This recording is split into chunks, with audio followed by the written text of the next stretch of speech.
ભુજ રહી ભગવાન ભક્તિ નંદ, પુનિત ચરિત્ર કર્યા ઘણા મુકુંદ.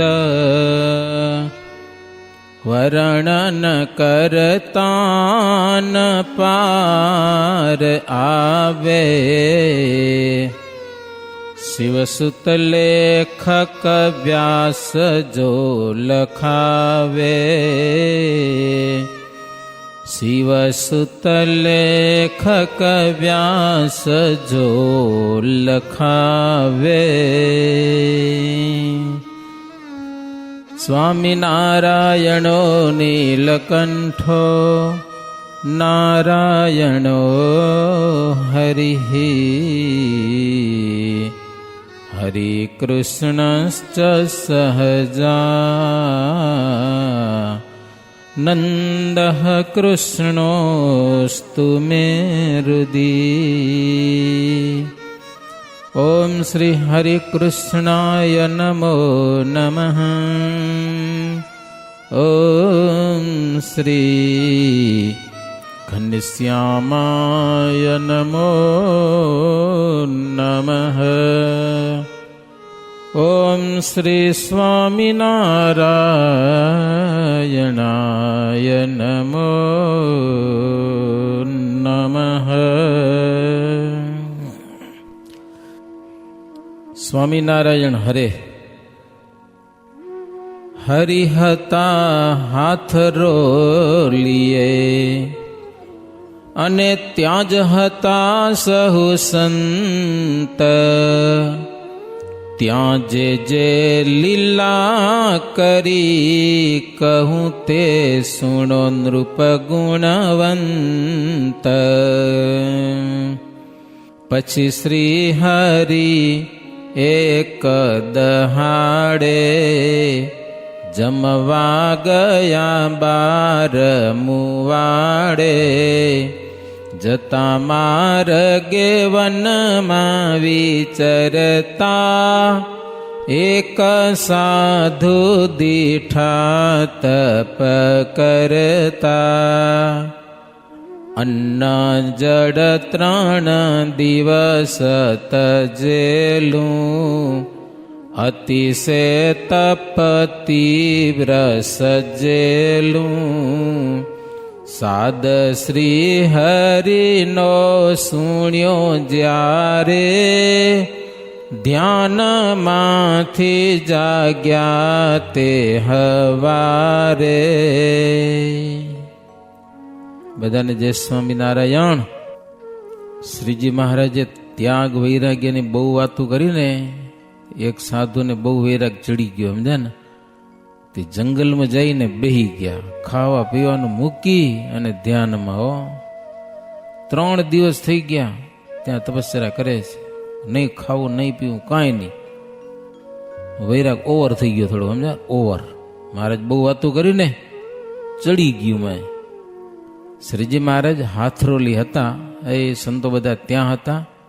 એક દિવસ શ્રીજી મહારાજ ત્યાંથી 12 મુવાડા કરીને ગામ હશે, ત્યાં પ્રેમી હરિભગત હશે તો મહારાજ ત્યાં કને જમવા જતા હતા. તે રસ્તામાં જતા હતા તો જંગલ પ્રદેશ આવ્યો, અને ત્યાં જંગલમાં એક સાધુ બેઠા છે, સમજા ને, ધ્યાન લગાવીને. 3 દિવસ સુધી ખાધું પીધું નથી, એમને આમ બેઠા છે બસ. પછી મહારાજે સાદ કર્યો, સાધુ રામ આવો અહીંયા કને. મહારાજનો સાદ સાંભળી ગયા સાધુ, એટલે દોડીને મહારાજ પાસે પછી આવ્યા. હો, મહારાજને દંડવત પ્રણામ કર્યા. પછી શ્રીજી મહારાજે એ સાધુને વાત કરી કે આમ ભજન કરવાની રીત નથી, સમજા ને, આમ ન થાય કે, સમજા ને. આવું તપ કડીમાં કરાય નહીં. કળિયુગ ચાલે છે, શરીરનું રક્ષણ કરવું પડે. તમે ધ્યાન કરો, ભજન કરો, તપસ્યા બધું કરો, પણ શરીરનું થોડુંક અનુસંધાન રાખવું પડે, સમજા ને. કારણ કે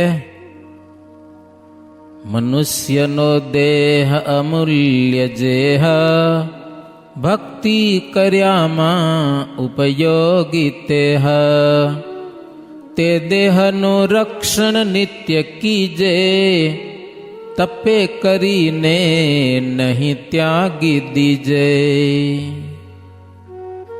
તપ પણ એવું ન કરવું કે શરીર છૂટી જાય. મહારાજ કહે 3 દિવસ થઈ ગયા તમે ખાધું પીધું નથી, અમને બેઠા હશો તો મરી જાશો. કે લ્યો તો મરી જાશો ને ભગવાન રાજી નહીં થાય, આપઘાતનું પાપ લાગશે. મહારાજ બોલો આપઘાતનું પાપ લાગશે.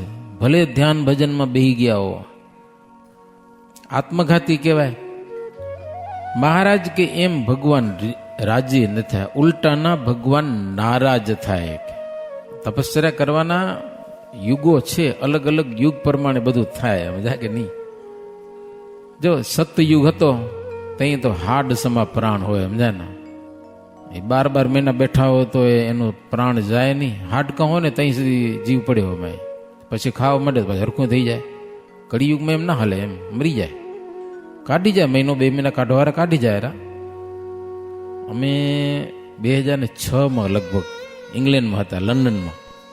એક ધોરિયાને વિચાર થયો ઉપવાસ કરવા. બોલો પછી હારે ઉપવાસ પહેલેથી નક્કી કર્યું. કેટલા ઉપવાસ કરવા? 45. કેટલા? 45 દિવસ હું ઉપવાસ કરીશ. ત્યાંની ગવર્મેન્ટને કીધું મને સુરક્ષણ આપો, કે બસ. ગવર્મેન્ટ એને સુવિધા આપી. નદી કિનારે મોટો પુલ છે અને નીચે નદી અને ઉપર ક્રેનમાં એને લટકાવી દીધો. આખી કાચની પેટી બનાવી અને એમાં એ માણસને મૂકી દીધો. ત્યાં જ રહેવાનું, એને ઓઢવા પાથરવાનું દીધું. પાણી પીવું હોય તો પાણી નળી દ્વારા એને પાણી પીવા માટે પાણી જાય. એ કે 45 દિવસ સુધી જીવતો હું ને તો મને ન ઉતારજો, મરી જાઉં તો પછી ઉતારી નાખજો. કે મરી જાય પછી તો કાંઈ ન થાય ને. જ્યાં સુધી ડગવું પડ્યો ને ત્યાં સુધી મને ઉતારતા નહીં. કે જા ભાડો 45 દિવસ કાઢી ગયો. બોલો કાચની પેટીમાં 50 ફૂટ ઊંચો લટકાવી દીધો હતો. આખી ક્રીનમાં પેટી લટકાવી હતી. અમે જોવા ગયા હતા. પૂરા 45 દિવસ ઉપવાસ કર્યા એને, અને પછી ઉતાર્યો ને તે તો એ જનમેદની ભેગી થઈ હતી. એ ધોરિયામાં ઉપવાસ કરે એનો મહિમા તો છે, સમજા ને. 45 દિવસ ભૂખ્યો રહ્યો. બોલો બસ એને જે ઈચ્છા હશે, યશ કીર્તિની કે જી હશે, પણ 45 દિવસ કાચની પેટીમાં માણસ લટકતો હતો. 45 દિવસ પૂરા કાઢી ગયો, મર્યો નહીં. તો એ 1-2 મહિના થઈ જાય. આજની તારીખમાં વાણિયા મહિનાનો ઉપવાસ કરે. બોલો મહિનાના હો, કાંઈ ન ખાય તો એ જીવેરા. તો શ્રીજી મહારાજ કે તપસ્યા કરવી શાસ્ત્ર પ્રમાણે, સમજા ને. કલિયુગમાં કદાચ કોઈક માણસ મહાપાપ કર્મ કર્યું હોય અને દેહાંત દંડ હોય એનું પ્રાયશ્ચિત મરી જવા સુધીનું, તો શાસ્ત્રમાં બીજા ઉપાય બતાવ્યા છે. મરી ના જવાય, સમજા કે નહીં. ગમે એવું થઈ ગયું હોય ને, કલિયુગમાં મરવાનો નિષેધ છે. કારણ કે તપ કરતા કરતા મરી જાય ને તો એ નરકમાં જાય. બોલો તપ કરતા કરતા મરે તોય, કારણ કે આપઘાત કહેવાય ને, શરીરને તો હાંચવું પડે. તો શ્રીજી મહારાજ એ સાધુને કીધું જે કંઈ કરવું હોય ને સમાજમાં રહીને કરવું, સમાજથી અલગ પડીને નહીં. સાધુ સમાજ છે, બધા ભજન કરે છે, તો એમ અનુકૂળ તમે ભજન કરો, હવને હારે રહીને. જાના સમાજમાં જ સુખ છે, એકલું પડી જવામાં સુખ નથી. દોડે વિશેષે સૌ નાથી જે. આપણે બધા 25-50 જણા ભેગા હાલ જ થાય. એમાં ભાઈ કોઈ કેમ કે અમને દોડતા બહુ આવડે, બહુ દોડે તો શું થાય? થાકી પડે, પછી અદ્વૈત રહી જાય, ઠેકાણે પોગે નહીં. એકવાર અમને અનુભવ થઈ ગયો, ઘણા વર્ષ થઈ ગયા. તમે 20 શતાબ્દી પહેલા લગભગ માંડવી જતા હતા પગે હાલીને. 50 જેટલા સાધુ હતા. પુરુષોત્તમ ચરણ સ્વામી ઓળખતા હતા, ગોળ પર ના હતા, વેકરામ ધામમાં ગયા હતા. તમને ખબર હોય તો એ ભેગા હતા. બપોર પછી 4 વાગે ભુજથી નીકળ્યા, હાજે 9 વાગે દહીસરા આવ્યા. આખું ગામ સામે આવ્યું હતું, મને યાદ છે. આખું ગામ લાઉડ સ્પીકર, સાયકલમાંથી લાઉડ ને બધા એ ધૂન કરતા કરતા પછી દહીસરા મંદિરમાં રાત રોકાણા. સવારે વહેલા ઉઠીને 4 વાગે નીકળી ગયા અમે, સમજા ને. 4 વાગે બધા રવાના થઈ ગયા. બપોર સુધી માંડવી પૂગી જવાનું પ્લાન હતું એટલા માટે. પછી અમે જુવાનિયા સાધુ ઘણા બધા હતા, હારા દોડ્યા હવારમાં. અમે તો પછી વડીલ સંતો ભેગા ભેગા હાલાયા હતા નિરાતે. હવારમાં એવા દોડ્યા હતી 4, 5, 6 કિલોમીટર આગળ નીકળી ગયા. પછી બપોરે બધા થાક્યા, બધાની ગાડી થઈ ગઈ તાઈ ફેરી અંજાને હાલી જ ના આગે. પછી કોઈક તો હરિભગત ને સાયકલો ચાલીને માંડ પહોંચ્યા માંડવી મંદિર ને. જે અમે નતો દોડ્યા હતા ને એ સુખેથી હાલે કે બોલો કોઈ પ્રોબ્લેમ નથી થયો શાંતિથી. તો અહીંયા મહારાજ કીધું સમાજમાં રહેવામાં સુખ છે સમજા ને. એકલા પછી એમ હાલો સૌથી આગળ નીકળીએ તો આગળ જઈને કરવું શું છે, બધા ભેગા પહોંચવાનું છે. સમાજમાં રહેવામાં સુખ છે. જમાય છે ભોજન ગ્રાસે ગ્રાસે, ભોજન કોળીએ કોળીએ જમાય. આવડો લાડુ હોય ને ભેગો ઘાલી મૂકો માય તો એ જાય. ખવાય એટલું ખવાય ને કે હવે આવડી વાર લાગી જાય, બધું ઘાલી મૂકો બધું ભેગું. તો એ ખવાતું ખવાય. મહારાજ કે સમજા ને બધું મેં એમ ઠોકી ન દેવાય અંદર સમજા. સેના થકી આગળ કોઈ જાય. એલો કેટલી વાતો લખી છે. લડે કરવા માટે 2 સૈન્ય તૈયાર થયા છે. એક જણાને બહુ હોશ થઈ જાય, ઓલાને મારી નાખું, પછી આગળ ભાગી જાય. આ પોતાનો આખું સૈન્ય હોય જૂથ, એને મૂકીને આગળ ભાગી જાય તો ગોલી આવવાની જ છે અને મરવાનો જ છે. હવે સેના થકી અલગ પડી ગયો ને જો મરી ગયો ને તો એ મૂર્ખમાં એની ગણતરી આવે, સુરવીરમાં ગણતરી ના આવે.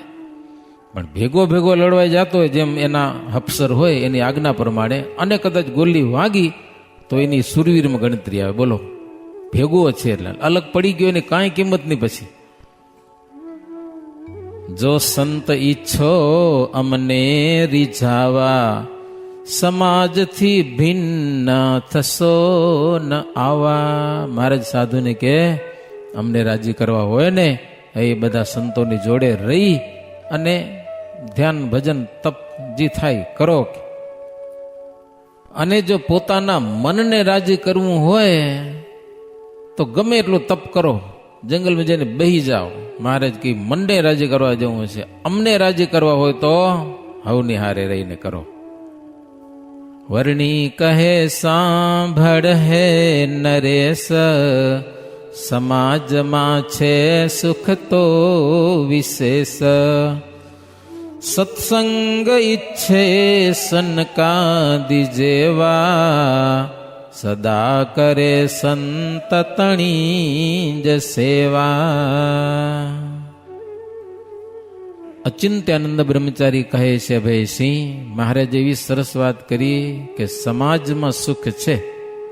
સનકાદિક જેવા સાધુ થવું હોય ને તો સંતની સેવા કરવી. કયો હા ભેગા રહેવું. બસ ભેગા રહેવાથી થોડુંક ઓછું થાય ને તોય ભગવાન રાજી થાય. જો નૈમી સારણ ક્ષેત્રમાં 88,000 મહર્ષિઓ ભેગા રહે છે. આજે પણ દિવ્ય રૂપે 88,000 બધા કથા સાંભળે છે. બીજા શ્વેતદીપ ધામમાં મુક્તો છે એ બધા ભેગા રહે છે. આમ બધા જંગલમાં એકલા એકલા નથી રહેતા, બધા ભેગા રહીને સમજ કરે છે. એકલા રહેવામાં શું તકલીફ થાય? ભરતજી જે ભારત દેશનો રાજા હતો, પુલાશ્રમમાં ભાગી ગયા એકલા. સમજા ને તો શું થયું? મરગલું ચોટ્યું. લ્યો જન્મ લેવો પડ્યો, મરગલું થવું પડ્યું. સમાજમાં સત્સંગ થાય ભાઈ. એકલા એકલામાં ક્યાં ખતરો હોય? ભરતજીને ખતરો નડ્યો. મહારાજ કે મૃગદેહ લેવો પડ્યો. સૌભરી ઋષિ પાણીમાં બેસીને એકલા એકલા તપ કરતા હતા. માછલીનું મૈથુન જોવામાં મન ફર્યું અને લગ્ન કરી લીધા. લ્યો એક નહીં 50 કન્યાઓની સાથે લગ્ન કરી લીધા. હો માટે શાસ્ત્ર અને પુરાણો એમ કહે છે કે સત્સંગનો મહિમા છે, સંતોની સેવા કરીએ સમાજમાં રહીને. ઘણી બધી વાતો એવી છે. હવે કહું શ્રી હરિની કથાય, સાધુ સમીપે વનમાં વિચારી, કહ્યું હરિએ હિતકારી ધારી. બોલે સાધુ બેઠા હતા, એને કહી સમાજમાં લઈ અને હવે મહારાજ ક્યાં આગળ નીકળ્યા છે એ કથા સાંભળો. મહારાજની વાત. એમ દઈ સંતને ઉપદેશ, પેંડા આપ્યા પોતે પરમેશ. પેંડા તે જમીને પીધું નીરા, ત્યારે રાજી થયા નરવીર. મહારાજ સાધુનો ઉપદેશ આપી, પોતા પાસે પેંડા હતા સમજ્યા ને, મહારાજની ટીમણમાં કોઈક અભ્યાસ, એ સાધુને પેંડા દીધા, પછી પાણી પીધું, તઈ મહારાજ રાજી થયા. જો મહારાજ કે કરો ભજન સાથે રહીને. પછી શ્રીજી મહારાજ 12 મુવાડા ગયેલા છે, ત્યાં બ્રહ્મચારીએ થાળ કર્યો, મહારાજ જમ્યા. એ પછી પાછા ત્યાંથી હાથરોલી આવેલા છે, ત્યાં સુરતનો સંઘ આવી ગયો મહારાજના દર્શન કરવા માટે. આમ તો ડભાણ ગયા હતા, ત્યાં બ્રહ્માનંદ સ્વામીએ કીધું કે મહારાજ તો આજે હાથરોલી છે, તમે રહ્યો, મહારાજ 2-3 દિવસમાં આવી જશે. પણ સંઘવાળા જનોને ઉતાવળ બહુ હતી સમજ્યા ને, મહારાજના દર્શન કરવા જ છે. તો છઠ હાથરોલી પહોંચી ગયા, ત્યાં જઈને મહારાજના દર્શન કર્યા. હાથરોલીમાં મહારાજ ઘણી બધી લીલા કરી. પછી જાલમસિંહ રાજા કે મહારાજ ઘોડાસર હાલો, ઘોડાસર અમારે ગામ કે હો, અને એ પાલખી ઉપર બેસીને અમારી પાલખીને પાવન કરો. પેલા રાજાઓ ખબર પાલખી ઉપર બેસીને જાતા, એના ભોઈ લોકો હોય પાલખી ઉપાડતા, પાલખીમાં બેસી અને સંત સહિત ઘોડાસર પ્રભુ પધારો કે આવી વિનંતી છે. મહારાજ કે હારું. એ બધા ઠાકરડા કોડી બધા સમજ્યા ને, પણ પ્રેમ હાચો. મહારાજ પાલખીમાં બેઠા હો. પછી ચાલ્યા. ઘોડાસરમાં પેઠા ઘનશ્યામા, ઘણી ત્યાં તો થઈ ધૂમધામા. વાજા વિવિધ પ્રકારના વાજે, આગે ભૂપતિ અશ્વારી છાજે. રાય પાલખી કંધે ઉપાડી, છડીદાર બોલે ત્યાં અગાડી. કેટલો મહિમા છે જુઓ. જાલમસિંહ પાલખીમાં બહીને આવ્યા હતા, એના માણસો પાલખી ઉપાડવાળા છે. મહારાજને પાલખીમાં બેહારીને પોતે પાલખી ઉપાડી હોય. એક કાંધ દીધી. બોલો, ભગવાન બેઠા છે, રાજા પોતે. ભગવાનની આગળ તો આપણે શું છે એમ માનીને હો. પછી તો એ આગળ છડીદાર છડી પોકારતા જાય, અને પાલખીમાં ફરતા ફરતા મહારાજ ઘોડાસર ગામમાં, આખા ગામમાં ફેર્યા. આખા ગામને દર્શન દીધા. પછી મહારાજ જાલમસિંહના દરબારમાં આવ્યા, પૂજાનો સામાન લાવ્યા. રાજાએ પોતે ખૂબ ભાવ પ્રેમથી પૂજા કરી, અને પછી મહારાજને કીધું, મહારાજ મારા જેવું કામ હોય તો કહેજો કે હો. જાલમસિંહ રાજા, મારા જેવું કંઈ કામ હોય તો કહેજો, અમે સેવા કરશું. મહારાજ કે ડભાણમાં યજ્ઞ કરવો છે, એમાં વૈરાગ્યો વૈર રાખે છે અમારી સાથે હો. એટલે કદાચ કંઈક ઉપદ્રવ કરે, માટે તમારીથી કંઈક સહાય થતી હોય તો કરો સમજે ને. હોય તમારી પાસે એવા યોદ્ધા તો ડભાણના યજ્ઞમાં ખતરો છે. મહારાજ કે કદાચ આવે ભેગા થઈને, કારણ કે ખરાણા બહુ છે. ખોખરા મેમદાદ મરી ગયા ને, અને હવે કદાચ આવે ધમાલ કરવા, તો કંઈક થાય તમારાથી રક્ષણ તો કરો. મહારાજ કે તમે ક્ષત્રિય છો, ક્ષત્રિયનો ધર્મ છે સનાતન ધર્મનું રક્ષણ કરવું. મહારાજ કે આપણે સનાતન ધર્મનું પાલન કરાવીએ છીએ, બીજું કાંઈ કરતા નથી. સનાતન ધર્મ વાંચવો એ ક્ષત્રિયોનો ધર્મ છે. જાલમસિંહ કે મહારાજ મારી પાસે ઘણા બધા ભીલો છે કે ભૂકા કાઢના કહેવાય, લાખણ લઈ લઉં ભીલો, 1,00,000 જણાવો. મહારાજ કે એ વડા તો નહીં, એને હાચો આગ્રહથી પડે ને. 1,00,000 ભીલો આવે, તીર કામઠાવા રહો, કોઈ નામ ન લે આપણા યજ્ઞમાં આવીને કે લ્યો, એવા મારી પાસે માણસો છે. હા કેવાય, રાવણ જેવાની ફોજ છે મારી પાસે, રાવણ જેવા કે લ્યો, કોઈથી ડરે એવા નથી.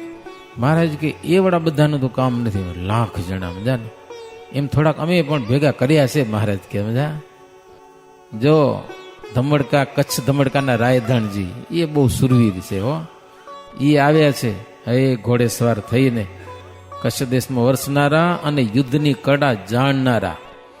બીજા ઝાલાવાડના ઝાલા ક્ષત્રિયો છે બધા, એ જોરદાર છે હો. તાવીર ને તલસાણા ને એ બધા ગામડાના આવવાના થશે એમ બધાને કીધું હોય, બધા હથિયારબંધી આવશે. મેથાણના પૂંજા પટેલ છે, ભલે પટેલ છે પણ ભૂકા કાઢી નાખી એવા બધાને, સમજા ને. પૂંજાભાઈ બરછી રાખે, બરછી એ અમારી સાથે જ છે મહારાજ કે હથિયાર ધારી. જ્યારે ખોખરા મેમદાવાદ કર્યો વૈરાગીએ વીખવાદ, સલકીના દયાળજી પગી અમ પાસે હતા તે અડગી. બીજા અમુક પાડા હતા પણ મહારાજ કે સલકીના દયાળજી પગી, પગી એટલે કોળી જ્ઞાતિ, આમ જોબન કોળી કહેવાતા, પગી કહેવાતા. મહારાજ કે એક દયાળજી પગી અમારી પાસે હતા, એ બાવા ચડી આવ્યા હતા મહારાજ કે લોલંગરની જમાત વાળા, હુડી નાખ્યા કેટલાને, સમજા ને. એક હતો તોય તો એવા કેટલાક તો છે અમારી પાસે કે બહુ ચિંતા કરવા જેવું નથી. મહારાજ કે બીજા હાથરોલીના ભગુખંડ એ તેદી હતા અમદાવાદમાં મારી પાસે, એને મેળ પડી ગયો, સમજા ને. લડાઈની જે લડાઈની વાટ જોતા હોય ને કે મારવા મળી જાય તો કેવી મજા આવે એને. બીજા ડાંગરવાના અગરાજી, બધા વૈરાગીઓને કાઢી મૂક્યા અમદાવાદમાં, બધા ઊભી પૂછડી ભાગ્યા બધા. હો એવા અમારી પાસે હતા કે હિંમતવાળા. તો મહારાજ કે 3 જણા તો અમારે ભેગા તો છે જ પાછા, સમજા ને. વૈરાગીઓ શું કરે એની આગળ. વળી બ્રહ્માનંદ સ્વામીને પણ અમે કીધું છે કે કેટલાક એવા કોડી બામરોલી કે વડતાલથી બોલાવી લેજો, આપણા યજ્ઞમાં વિઘ્ન થાય નહીં. બીજું મહારાજ કે જાલમસિંહ કાઠિયાવાડના કાઠીઓ પણ બહુ સુરવીર છે, એ ઘણા બધા અમારા આશ્રિતો છે ને, એ આવવાના છે ડભાણના યજ્ઞમાં. એટલે 1,00,000 જણા તો નહીં, કોલાહલ બહુ થઈ જાય કે થોડા જાજા લ્યો કે, સમજા ને. તમારી ઈચ્છા હોય તો લ્યો થોડા જાજા. તો યાર 10,000 ભીલું લઈ લીધા, 10,000 ડભાણના યજ્ઞમાં. પછી નીકળ્યા છે. હે નોબત વાગી ને 10,000 તીર કામઠા વાળા હોય એના 10,000 જણા પાછા કારા ભમ હાવ અલગ પડી રહે, સમજાય ને. આખી અસવારીમાં ઠેકઠેકાણે ગોઠવાઈ ગયા કે સ્વામિનારાયણ બાપાને કોઈ કાંઈ ન કરવો જોઈએ, એટલું જાલમસિંહ બધાને શીખાડી દીધો. કોઈ કાઠીનું ભાલું આમ નમી જાય ને મહારાજની સામે તો તૂટી પડે એવા હતા બધા, સમજાય ને. બીજું કઈ સમજે નહીં, પાછા ચોટી પડે, બીજી વાત નહીં. સ્વામિનારાયણને કાંઈ ન થવું જોઈએ, એના યજ્ઞને કાંઈ ન થવું જોઈએ, એના સાધુને કાંઈ ન થવું જોઈએ, એના હરિભગતને કોઈ અડવો ન જોઈએ, અડવો, સમજા. એવા બધા. શ્રીજી મહારાજ પાલખીમાં બેઠા છે, ખુદ જાલમસિંહ રાજા નીચે હાલ્યા આવે છે, ચામર ઢોળતા આવે છે. એ આમ નીકળ્યા, સમજા ને. કયું ગામ? ઘોડાસર. ઘોડાસરથી નીકળ્યા અને પાદરમાં આવ્યા ને ત્યાં તો સામેથી બધા કાઠિયાવાડના કાઠીઓ ને એ ઘણા બધા મોટો સંઘ, કેટલા મોટા મોટા સંઘ આવી ગયા. નામ લખ્યા ગઢપુરથી દાદો ખાંચર, જીવો ખાંચર, મૂળો ખાંચર, નાગમાલો, ઘેલો ધાંધર, લાડુબા, જીવબા, રાજબા, અંબુલાબા, અમરબા, એ બધા આવી ગયા. કરિયાણાના ને કોટડાના, વાંકિયાના બધા, ઝીંઝાવદરના કાઠીઓ, કારિયાણી, સારંગપુર, નાગડકું, કુંડળ, બોટાદ, એ બધા ગરાસિયાઓ ત્યાંના આવી ગયા ડભાણના યજ્ઞ માટે. પહેલા આવ્યા અહીંયા ઘોડાસરને હાથરોલી વચ્ચે, ગઢાડી ગામ, પીપળી ગામ ત્યાંના ગરાસિયા, જમનાવડના ગરાસિયા, ધોલેરા, કરમડ, ભેંસજાડ, રોજકા, જિંજર, જસકા, વાગડ ગામ, એ કેટલા બધા આવી ગયા. હથિયાર બંધી બધા. હે ગંગા સાગર નો ઘૂંઘાવાટ, એવો અશ્વતણો હાણાટ, ક્ષીરસાગર માં શોભે શ્યામા, તેવા શોભે ત્યાં પુરાણ કામા.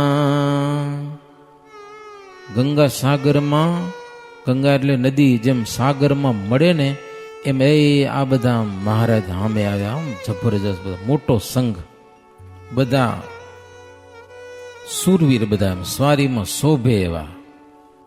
હવે ટ્રાફિક ઘણી થઈ ગઈ હતી, સમજા ને. મહારાજ તો વચ્ચે એ આમ આમ હાલ્યા આવે, મહારાજના દર્શન કરીને વળી પાછા હાલા જાય ને વળી બીજા આવે ને. જેમ હલકારા આવે ને, હલકારા ચંદ્રને જોઈને જેમ સમુદ્ર કેમ આમ મોજા આવે ને મોજાનું પણ શું કહેવાય, વેર આવે, વેર. એ માણસોની વેર મહારાજ પાસે આવે, દર્શન કરીને પાછા બધા નીકળી ગયા ને બીજા આવે ને આવી શોભા થઈ હતી. જેવા સિંધુમાં નાવ દેખાય, દરિયામાં જે વાણ હાલતા હોય ને, એમ આટલા બધા માણસોની વચ્ચે મહારાજનો રથ ને પાલખી ને એ બધું દેખાતું હતું. સમુદ્રમાં જેમ મગરમચ્છ હોય એમ મહારાજની સવારીમાં હાથીઓ હતા. સમુદ્રમાં જેમ માછલા હોય એમ એ બધા નાના મોટા ભીલો હતા. ચંદ્ર દેખીને સમુદ્ર ઉભરાય એમ એ લોકો બધા પ્રભુ ભગવાન રૂપી ચંદ્રના દર્શન કરવા માટે ઉભરાતા હતા. હો, હરિહર ખિયા કાઠી ને જોઈ, કહે કાઠી જેવા નહીં કોઈ. કાઠી માયાડુ ને કાઠી સુરા, પ્રેમા ભક્તિ વિશે પણ પૂરા. જો માયાડુ એવા અને ભક્તિમાં પણ એવા. મહારાજ આમ નીકળ્યા છે ગામની પાદરમાં, આ બધા આવ્યા છે. એક સરસ મજાનું ઝાડ, સમજા ને, મોટું વડનું ઝાડ, છાયા ઘણી. મારે થોડીક વાર વિસામો કર્યો કે ઓલ્યા આવ્યા છે, મળી લઈને પછી આગળ વધશું. મારે ત્યાં બેઠા, ત્યાં તો અમદાવાદનો સંઘ આવ્યો. એ બધા સત્સંગીઓ વાજિંત્રો વગાડતા આવે, તાલ ને મૃદંગ ને ઉછવ્યા, વાજે ત્રાસા ને ઢોલ અપાર જય જયકાર થાતો આવે ને. દામોદર ભગત, મથુ ભટ્ટ, લાલદાસ ગોરા, હીરાચંદ શેઠ, મોહનલાલ, એ બધા પ્રેમી ભક્તો, ગોવિંદભાઈ ને હરજીવનભાઈ, હિંમતરામ, કુબેરસિંહ ચોપદાર, જેતલપુરથી ગંગામાં ઈ આવ્યા હતા સંઘમાં ભગવાનના દર્શન કરવા માટે. વડોદરાથી સંઘ આવ્યો. બીજા ઘણા બધા ગામના એ જાત જાતની ભેટું લઈ આવ્યા. આમ તો ડભાણમાં જાય ને મહારાજને ભેટું કરશું, પણ મહારાજ અહીંયા જ મળી ગયા. જે ડભાણને જતા હતા રસ્તામાં, અને મહારાજ બેઠા હતા, અહીંયા જ મંડ્યા ભેટું કરવા બધા. ભગવાન હારું જે લઈ આવ્યા છીએ, આપણે ક્યાં હાંચવું, કે મહારાજને દઈ દઈ, મહારાજને જેમ કરવું એમ કરે.